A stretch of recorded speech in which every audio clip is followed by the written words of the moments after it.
আসসালামু আলাইকুম ওরহমাতুল্লাহ।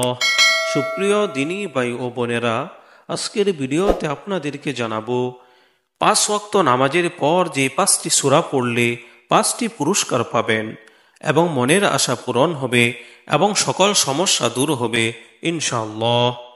পবিত্র কোরআন মুমিনের জীবনের অবিচ্ছেদ্য অংশ। মুমিন দিনে রাতে যখনই সুযোগ পাবে তখনই কোরআনে কারিম তেলাওয়াত করবে। এটা বরকতময় ও সৌভাগ্যপূর্ণ জীবনের দাবিও বটে।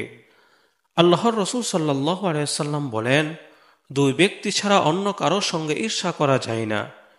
এক ওই ব্যক্তি যাকে আল্লাহ কোরআন শিক্ষা দিয়েছেন এবং সে তা দিনরাত তেলাওয়াত করে, আর তা শুনে তার প্রতিবেশীরা বলে, হায়, আমাদের যদি এমন জ্ঞান দেওয়া হতো যেমন উমুককে দেওয়া হয়েছে, তাহলে আমরাও তার মতো আমল করতাম।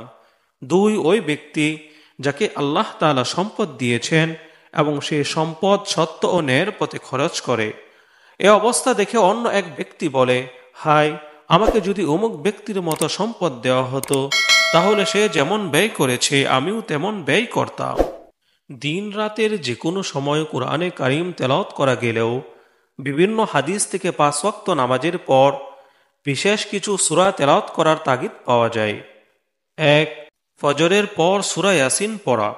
ফজরের নামাজের পর নির্দিষ্ট কোনো সূরা তেলাওয়াতের কথা স্পষ্টভাবে কোনো হাদিসে নেই, তবে ফজরের নামাজের জামাতে পড়ে সূর্যোদয় পর্যন্ত বসে জিকির আজকার করার কথা সহিহ হাদিসে এসেছে।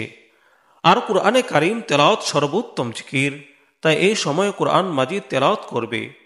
আতা বিন আবি রাবা রাদিয়াল্লাহু তাআলা আনহু বর্ণনা করেন, আমি শুনেছি যে রাসূল সাল্লাল্লাহু আলাইহি সাল্লাম বলেছেন, যে ব্যক্তি দিনের বেলায় সূরা ইয়াসিন তেলাওয়াত করবে তার সব হাজত পূর্ণ করা হবে। সুবহানাল্লাহ। দুই, জোহরের নামাজের পর সূরা ফাতাহ পড়া। জোহরের নামাজের পরেও নির্দিষ্ট কোনো সূরা তেলাওয়াতের কথা হাদিসে নেই, তবে আগের বহু মুসলিম মনীষী জোহরের পর সূরা ফাতাহ তেলাওয়াত করতেন। সূরা ফাতাহের ফজিলত সম্পর্কে হাদিসে এসেছে, হযরত রাসূল সাল্লাল্লাহু আলাইহি সাল্লাম হযরত উমর রাদিয়াল্লাহু তাআলা আনহুকে বলেন, আজ রাতে আমার উপর এমন একটি সূরা নাজিল হয়েছে যা আমার কাছে সূর্য আলোকিত সব স্থান থেকে উত্তম। এরপর তিনি সূরা ফাতাহের প্রথম আয়াত তেলাওয়াত করেন। তিন, আসরের নামাজের পর সূরা নাবা পড়া।